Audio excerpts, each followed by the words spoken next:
When was the last time you were genuinely tempted by something and just didn't do it because the decision was already made before the temptation even showed up? Most people think the answer to temptation is more willpower or more discipline or more motivation. But what if the real answer is removing the moment of choice entirely? What you're actually experiencing every time you face that moment, whether it's the sugar, the drink, or the snooze button, is decision fatigue.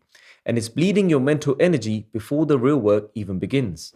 Welcome back to Daily Habits. I'm Sukh Sapra, and today we're getting into why too many open choices are destroying your focus and exactly how to close them before they cost you more than they already are. I'm going to cover 3 points in this episode. Point number 1, the problem with making decisions in the moment. Point number 2, my personal experience and how I've used decision making to level up in my personal and my professional life. And finally, point number 3, how you can do it too. So let's begin. The problem with in the moment decisions. Why do we default to willpower as a solution? Where did that come from? And why does it keep failing us? Here's what's actually happening. Every small choice you make runs through the same part of your brain as your biggest decisions. That part of your brain is called the prefrontal cortex, and it has a finite amount of capacity each day. Every decision you make, no matter how small, draws from the same pool. It doesn't distinguish between choosing what to eat for lunch or making a call that actually matters. So by the time something important needs your full attention, your brain is already depleted.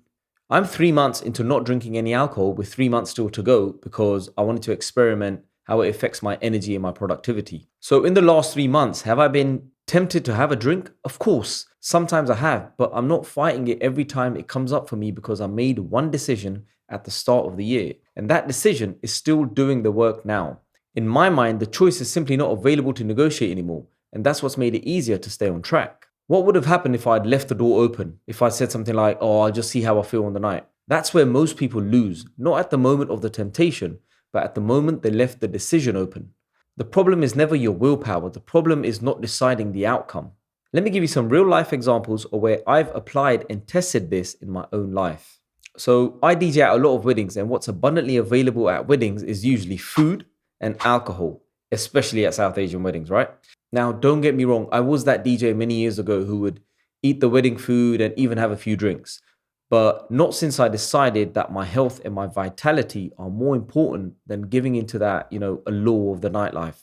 The food at weddings always looks good and smells even better, and everyone around me is always eating it. It's easy for me to give into that moment, but because I've got my meal prepped from home with me, with the right macros, it becomes easier for me to stick to my own meal, as otherwise it's not only a waste of an effort for me, but also a waste of good quality and healthy food. So the trade-off for me at that moment does not seem worth it because I'm thinking I'd rather be disciplined now than regret my decision later.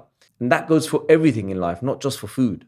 I've spoken about this previously, but sometimes I get into my gym clothes the night before. And I know this sounds small, but it really isn't, because if I wake up the next morning feeling a little bit groggy or maybe feeling like I don't want to go, then I would now have to get out of my gym clothes to carry on with the rest of my day. But what I'd rather do instead is think, you know what, I'm in my gym clothes already. Let me just go and do my workout and then I can carry on as planned. And that simply happens because I went through the effort of putting on the clothes the night before. Another example of this is I don't touch my phone for the first 60 minutes upon waking. Now, if the phone was right beside me, I'd probably be more likely to do it. But because the night before I decide to deliberately put the phone away somewhere else, now I've removed that choice from me leaning towards my phone the moment I wake up. And the reason why I do it is because I want to protect my focus in that first hour. Sometimes I prep my sets for big gigs and receptions beforehand, and it actually does the opposite of what most people would assume. People think that now you're playing from a rigid playlist. Now my cognitive bandwidth is freed up to play more freely, which allows me to read the room and sparks spontaneity. And I'm able to do that because I prepared a foundation to build from. When the set is prepped, I'm fully present, I'm responsive, and I'm flowing. That's not rigidity. That's the result of preparation. That's what a prepared set really allows me to do.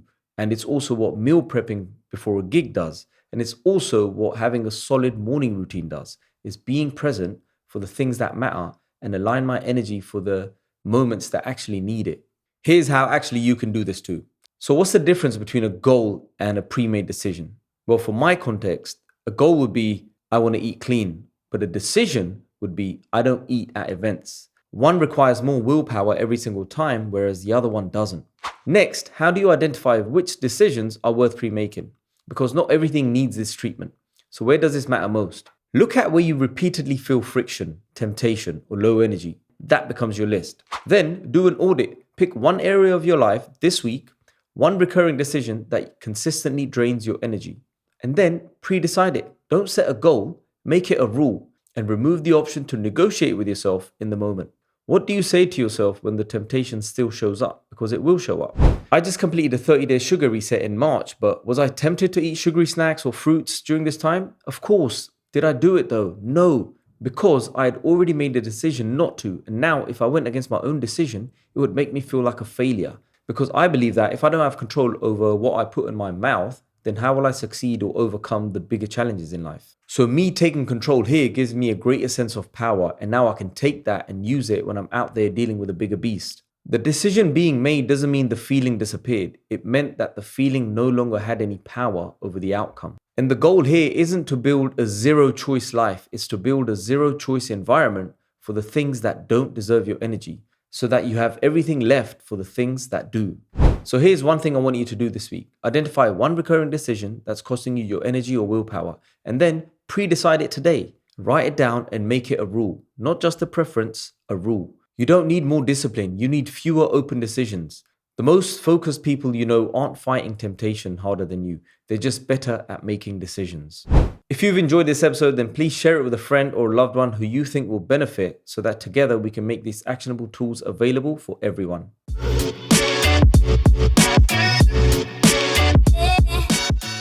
Before you go, it will mean a lot to me if you can hit the subscribe button wherever you're listening. This podcast is still early, and if it's adding any value to you, then please hit subscribe and help me get in front of more people. Thank you so much.